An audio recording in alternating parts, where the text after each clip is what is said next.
mas close ka sa kanya. Kasi hindi pa kami okay ni DJ. I mean, we're not talking.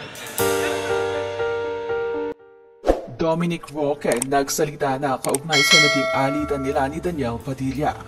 Danielle hindi imbitado sa kasal nila ni Bea Alonzo.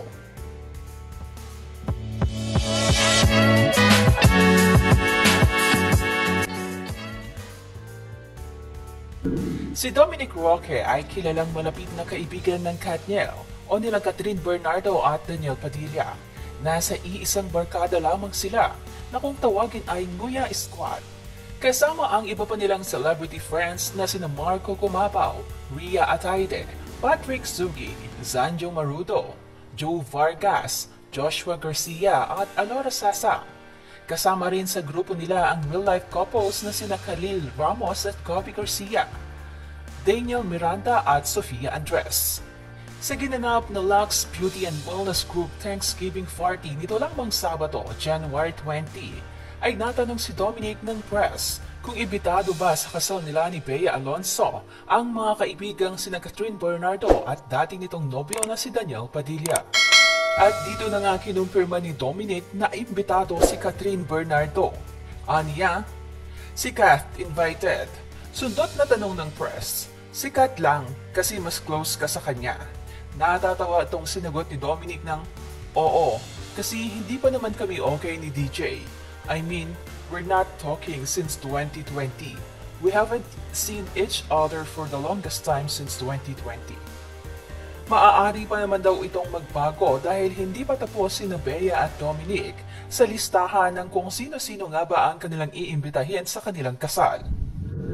Maliban naman daw kay Catherine ay kasama rin ang ilan sa kanyang Kanguya Squad na siguradong iimbitahan nila. Kasama dito sina Marco Cumapaw, Khalil Ramos at Patrick Suki.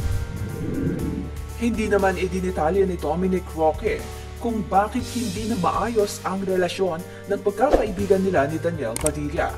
Ngunit matatandaan, nito lamang September 2021 nang magsimulang mapansin ng mga netizens ang pag-iwas ni Dominic Roque kay Danielle Padilla.